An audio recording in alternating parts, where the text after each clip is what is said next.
Hola amiguitos, saludos, besitos. Bueno, espero que estéis todos bien. Bueno, pues ya visteis el mensaje, el relato último, pues muy interesante bajo mi punto de vista.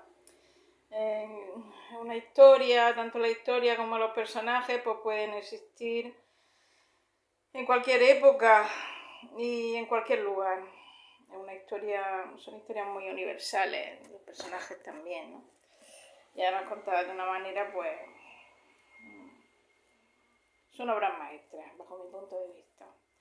Bueno, ya viste, Diego es un joven que se ve que es una persona culta, que escribía incluso en un periódico, pero que, por lo visto, según se va entendiendo en el transcurso de la narración, se junta con malas compañías. Y claro, en las malas compañías para los jóvenes ahora y siempre son terribles porque alguien en grupo, cuando se ponen a hacer fechorías, delitos, es peor en grupo, o sea, la persona en grupo saca la parte más oscura de sí misma, ¿no? Entonces han dado casos de personas que por ir en grupo han cometido delitos atroces que ellos solos no lo hubieran cometido. Y es que hay un ensayo de Freud que se llama La psicología de las masas. Bueno, no voy a empezar ahora a detallarlo, ¿no? Pero es muy interesante y trata de eso, ¿no? Explica cómo es el comportamiento humano en grupo. Y es muy interesante. Y ahí dice eso, que claro, al estar en grupo sientes la fuerza del grupo, que no estás solo. Y entonces, bueno, no me acuerdo exactamente cómo es. Lo cierto es que sale la parte peor de nosotros, aunque también puede salir buena, se pueden hacer cosas buenas y en grupo, ¿no? A veces manifestaciones de personas. Pero suele pasar lo contrario. La parte más... unas personas en grupo se comportan como si fuera un niño. Los grupos cambian de opinión en un momento, en fin. Ya la historia ya lo ha demostrado eso, ¿no? La cuestión es que está avergonzado de su pasado porque estuvo en prisión y bueno, aparece también la madre, que es muy sacrificada, que lo quiere mucho, la pobre mujer está cosiendo hasta de noche y todo, quiere ganar dinero para mantenerlo, para que se vaya a América porque ve que ahí en aquel lugar no tiene futuro, está manchado por los periódicos que hablaron del caso y el muchacho al final pues se suicida. Y bueno, hoy voy a leeros otro relato, a ver si puedo también de una vez. Se llama La herejía de los cátaros, ¿no? Y me gustó también, la verdad que me gustan todos y es difícil seleccionar, ¿no? Bueno, comenzamos a ver cómo me sale. Vamos a ver. Dice Bernardo Lamis, profesor ordinario de la historia de las religiones, entornando los ojos doloridos y tal y como acostumbraba hacer en las más graves ocasiones, cogiéndose la cabeza acalaverada entre las débiles manos temblorosas que parecían tener en la punta, en vez de uñas, 5 sonrosadas conchitas luminosas, anunció a los 2 únicos alumnos que seguían su curso con pertinaz fidelidad. Hablaremos, señores, en la próxima lección de la herejía de los cátaros. Uno de los 2 estudiantes, llamado Chiota, un moreno labrador de guarcino, rudo y sólido, rechinó los dientes con fiera alegría y se restregó violentamente las manos. El otro, el pálido Vanicoli, el de blondos cabellos ásperos como hilos de estopa y aspecto de moribundo, puso en cambio los labios alargados, hizo más dolorosa que nunca la mirada de sus claros y lánguidos ojos, y puso la nariz como si estuviese a punto de husmear algún olor desagradable, para dar a entender que había comprendido el dolor que debía de producir al venerado maestro el tratar de aquel tema, después de todo cuanto le había dicho en privado. Porque Vanicoli creía que el profesor Lamy se dirigía a él únicamente, porque solo él era capaz de comprenderle cuando acabada la lección, él y Ciota lo acompañaban hacia su casa en un largo trecho del camino. En realidad, Vanicoli sabía que cerca de 6 meses atrás se había publicado en Alemania una mastodóntica monografía de Hans von Globe sobre la herejía de los cátaros, que la crítica había levantado hasta el séptimo cielo y que Bernardino Lamis, el profesor, había escrito 3 años antes 2 poderosos volúmenes que se veía que von Globe no había tomado en cuenta sino una sola vez, y eso de pasada, citando aquellos 2 volúmenes en una nota breve, y para hablar más de los mismos. Aquello había herido a Bernardino Lamis en el mismo corazón, y aún más le había dolido y se había indignado de la crítica italiana que, elogiando también el libro del Tudesco a ojos cerrados, no había ni siquiera recordado los 2 volúmenes anteriores suyos, ni gastado una sola palabra para poner de relieve lo indigno del tratamiento dado por el escritor alemán a un escritor compatriota. Había esperado más de 2 meses a que alguien, por lo menos entre sus antiguos alumnos, se hubiese echado adelante para defenderlo. Sin embargo, aunque según su manera de ver no le pareció quizá bien hecho, se había defendido por sí mismo, poniendo de relieve en una larga minuciosa reseña, llena de fina ironía, todos los errores más o menos de bulto en que había caído von Globe, todo lo que éste se había apropiado de su obra sin hacer mención, reafirmando por último con argumentos nuevos e inexpugnables sus propias opiniones contra las del historiador alemán, que discordaban de las suyas. Sin embargo, aquella defensa suya había sido rehusada por 2 revistas, por lo excesivamente larga y por el escaso interés que habría podido despertar en la mayoría de los lectores. Otra revista la guardaba desde hacía más de un mes y quién sabe el tiempo que aún la tendría, a juzgar por la respuesta nada agradable que Lamis había recibido del director contestando a una solicitud suya. De modo pues que Bernardino Lamis tenía en verdad razón. Después de salido de la universidad, de desahogarse aquel día amargamente con sus 2 fieles jóvenes que tenían la costumbre de acompañarlo a su casa, y les hablaba de la desvergonzada charlatanería que había pasado del campo de la política a dar zancada en el de la literatura primero y ahora desdichadamente también en los dominios sagrados e inviolables de la ciencia. Hablaba del servilismo ruin, enraizado profundamente en el carácter del pueblo italiano, que tiene por joya preciosa cualquier cosa que viene de más allá de los Alpes y de más allá del mar, y por piedra falsa y vil todo lo que se produce entre nosotros. Apuntaba por último a los argumentos más fuertes en contra de su adversario que desarrollaría en la lección venidera. Y al oírle, Ciotta, gustando de antemano el placer que le produciría el rostro irónico y bilioso del profesor, volvía a refregarse las manos en tanto que Vanicoli suspiraba afligido. En un momento dado, el profesor Lamis se calló y adoptó un aire abstraído, indicación esta para los 2 alumnos de que quería que lo dejasen a solas. Después de la lección, daban una vuelta todos los días como alivio por la plaza Panteón, después por la de Minerva, atravesando la vía di Cesari y desembocando en el Corso Vittorio Emanuele. Al llegar a las proximidades de la Piazza San Pantaleo, adoptaba un aire abstraído, porque tenía la costumbre, antes de meterse por la vía de Governo Vecchio, donde vivía, de entrar furtivamente, según el propósito propio, en una pastelería, de la que salía poco después con un cucurucho en la mano. Los 2 alumnos sabían que el profesor Lamis no tenía dinero ni para hacer cantar a un ciego, y por esa razón no podían explicarse la compra de aquel cucurucho misterioso 3 veces por semana.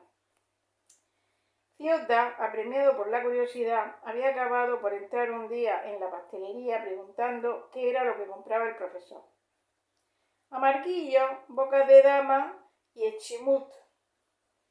¿Para quién serían? Vanicoli afirmaba que era para los sobrinillos, pero Ciotta habría puesto las manos en el fuego afirmando que eran para él mismo, para el profesor. Una vez lo había sorprendido por el camino mientras metía una mano en el bolsillo para sacar uno de aquellos chumet, y seguramente que tenía otra en la boca, que le había impedido contestar de viva voz al saludo que le había dirigido. Pero bueno, aunque así fuese, ¿qué tiene de malo? Debilidades, le había contestado lleno de fastidio Vanicoli, mientras seguía desde lejos con la mirada lánguida al viejo profesor, que caminaba despacito, muy despacito, desgastando los zapatos. No solo ese pecadillo de boca, sino tantas y tantas otras cosas podían serle perdonadas a aquel hombre que se había reducido por la ciencia a tener aquellas espaldas gibosas que parecían querer escurrírsele y que eran mantenidas allí dolorosamente por aquel cuello largo, alargado como debajo de un yugo. La calvicie del profesor Lamy se descubría entre el sombrero y la nuca lo mismo que una media luna coriácea. Sobre la nuca le temblaba una rala melenita argentea, que se le montaba aquí y allá por encima de las orejas, y que seguía barba adelante, sobre las mejillas y debajo de la barbilla, como una collera. Ni Ciota ni Vanicoli habrían supuesto jamás que Bernardino Lamy se llevaba a casa en aquel cucurucho toda su comida del día. 2 años atrás le había caído encima, venida de Nápoles, la familia de un hermano suyo que había fallecido allí de improviso. La cuñada, furia del infierno, con 7 hijos, el mayor de los cuales tenía apenas 11 años. Es de notar que el profesor Lamy no había querido tomar mujer para no verse en modo alguno distraído en sus estudios. Se quedó acobardado cuando vio delante, sin ninguna clase de aviso previo, aquel ejército vociferante, acampado en el descansillo de la escalera, frente a la puerta, montado en innumerables hatos y atillos. Por un momento, al ver que no podía huir por la escalera, pensó en escapar tirándose por la ventana. Fueron invadidas las 4 modestas habitaciones de su humilde alojamiento. El descubrimiento de un jardincillo, preocupación única y dulce del tío, había suscitado un alboroto frenético en los 7 huérfanos desconsolados, que era así como lo llamaba la gruesa cuñada napolitana. Un mes después no quedaba en el jardincillo ni un solo tallo de hierba. El profesor Lamy se había convertido en la sombra de sí mismo. Daba vueltas por el despacho como quien no sabe ya dónde tiene el cerebro, aunque se aferraba, no obstante, la cabeza entre las manos, como para que no se la llevasen materialmente aquellos gritos, aquellos llantos, aquella revolución desenfrenada que allí reinaba desde la mañana hasta la noche. Semejante suplicio había durado para él 1 año, y nadie sabe cuánto tiempo más habría durado todavía, de no haber caído un día en la cuenta de que la cuñada, no satisfecha con la paga que todos los días 27 del mes le entregaba entera, ayudaba al mayor de los hijos a trepar desde el jardincillo hasta la ventana del despacho, cerrado prudentemente con llave, para hacerle robar los libros. Que sean bien gruesos, Genari, bien gruesos y nuevos. La mitad de su biblioteca ha ido a parar por unos pocos sueldos a las pequeñas paredes de los revendedores. Bernardino Lamy, indignado, colérico, con 7 canastas de libros supervivientes y 3 rústicos estantes, un gran crucifijo de cartón, una caja de ropa blanca, 3 sillas, un amplio sofá de cuero, el escritorio alto y un lavabo, se marchó aquel mismo día a vivir solo, en aquellas 2 habitacioncitas de la calle Governo Vecchio, después de haber ordenado a la cuñada que no volviese a dejarse ver de él. Desde entonces le enviaba por medio de un vedette de la universidad todos los meses puntualmente el estipendio, del que se quedaba para sí únicamente lo que era necesario de manera estricta. No había querido ni siquiera tomar una criada de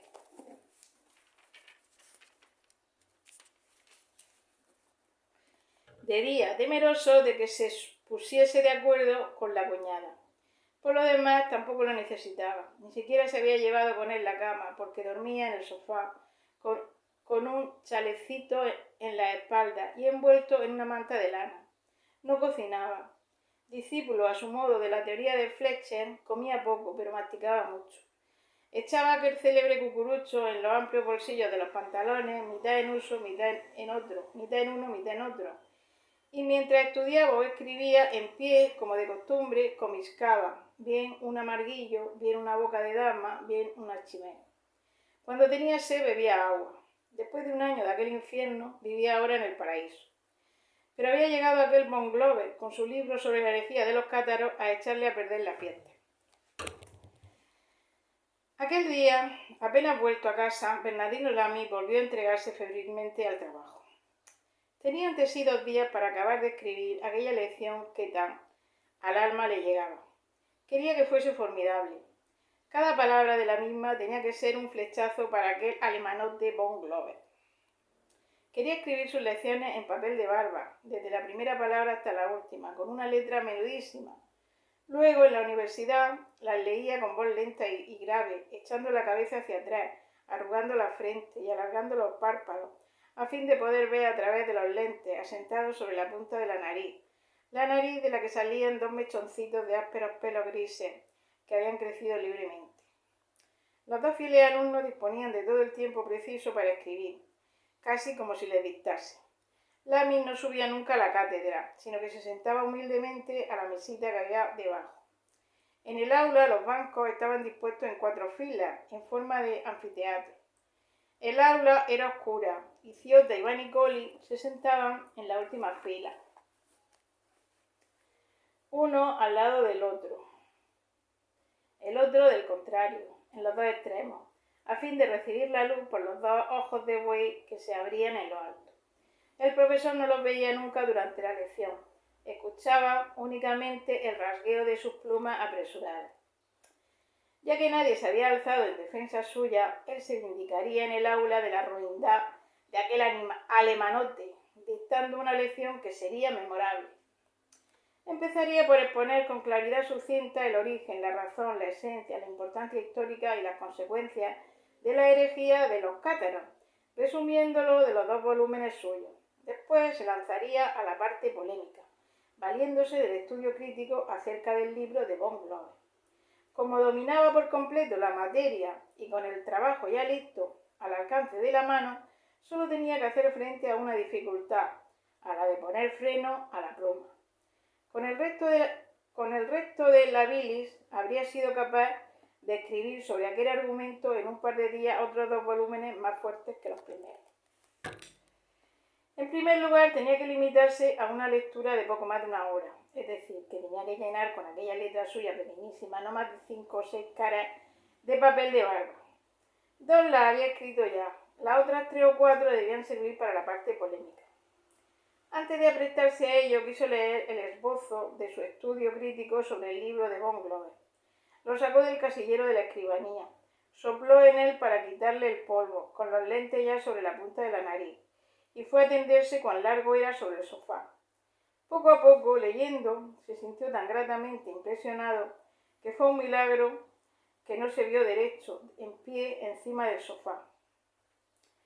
Una tras otra, en menos de 1 hora, se comió, sin darse cuenta, las simués que debían servirle para 2 días. Mortificado, colocó hacia afuera los bolsillos vacíos, para sacudir de ellos la pulverización.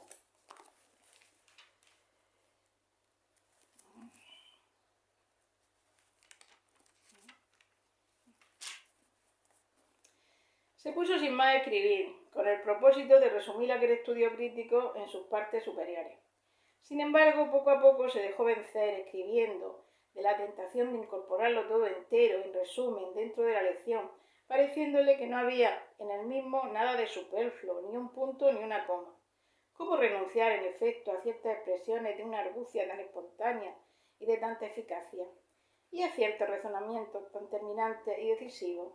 Y mientras escribía se le iban ocurriendo otros pensamientos más luminosos, más convincentes, a los que tampoco era posible renunciar. Cuando llegó la mañana del tercer día en el que tenía que dictarle la lección, Bernardino Lamy se encontró ante sí, sobre el escritorio, sus buenas 15 carillas muy apretadas en lugar de 6. Se desconcertó. Escrupulosísimo en su profesión, solía dictar todos los años al principio el sumario de toda la enseñanza que iba a desenvolver durante el curso, y se atendía con gran rigor a ese sumario. Debido a la malhadada publicación del libro de von Glover, había hecho ya una primera concesión al amor propio ofendido, entrando a hablar aquel año casi inoportunamente de la herejía de los cátaros. No había podido, pues, dedicarle más de una lección. No quería de ninguna manera que se dijese que el profesor Lamy, por un arrebato o para desahogarse, hablaba fuera de propósito o más de lo necesario sobre un tema que no entraba sino muy de lejos en la materia del año. Le era pues preciso reducir a 8 o 9 páginas a lo sumo, en las pocas horas que le quedaban las 15 cuartillas que había escrito. Esa reducción le costó un esfuerzo intelectual tan intenso que ni siquiera prestó atención al granizo, a los relámpagos y truenos de un violentísimo huracán que había caído de improviso sobre Roma. Cuando se vio en el umbral de la portezuela de casa, con su largo rollo de papel bajo el brazo, yo veía que diluviaba. ¿Qué hacer? Faltaban apenas 10 minutos para la hora señalada para la lección. Volvió a subir las escaleras para proveerse del paraguas y se puso en camino con todo aquel diluvio, defendiendo lo mejor que pudo el rollito de papel, su formidable elección. Llegó a la universidad en un estado que inspiraba lástima, empapado de los pies a la cabeza. Dejó el paraguas en el mostrador de la consejería, se sacudió un poco de encima la lluvia, pataleando, se enjugó la cara y subió a la galería. El aula, que en los días serenos era ya oscura, parecía con aquel tiempo infernal una catacumba, se veía en ella con dificultad. Sin embargo, cuando entró el profesor Lamy, que jamás levantaba la cabeza, tuvo el consuelo de entrever, así, por encima, una concurrencia insólita y elogió en su corazón a sus dos fieles estudiantes que habían esparcido evidentemente entre sus compañeros la voz del especial empeño con que su viejo profesor iba a desenvolver aquella lección que tanto dolor y tanta fatiga le había costado, y en la que había encerrado con un gran esfuerzo y aprisionado con tanta habilidad un tesoro tan grande de conocimiento. Presa de una viva emoción, colocó el sombrero y subió aquel día a la cátedra, contrariando su costumbre. Le temblaban de tal manera las débiles manos que le costó no poco trabajo montar las lentes sobre la punta de la nariz. El silencio era absoluto en el aula, y el profesor Lamy, una vez desenvuelto el rollo de papel, empezó a leer con voz alta y vibrante, que a él mismo lo dejó maravillado. ¿Hasta qué nota subiría cuando, acabada la parte expositiva, para la que no era apropiado aquel tono de voz, se dejase llevar a la polémica? Pero el profesor Lamy no era ya en aquel momento dueño de sí. Como si le hubiesen mordido las víboras de su estilo, sentía que de cuando en cuando largos estremecimientos le corrían por los riñones, levantaba cada vez más la voz y gesticulaba. El profesor Bernardino Lamy, tan rígido siempre, tan serio, gesticulaba aquel día.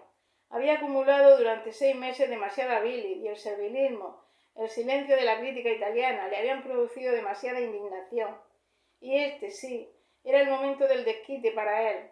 Todos aquellos valerosos jóvenes que estaban escuchándole religiosamente hablarían de aquella elección suya, dirían que aquel día había subido a la cátedra para que saliese del Ateneo de Roma con mayor solemnidad su desdeñosa contestación, no solo a von Glover, sino a toda la Alemania.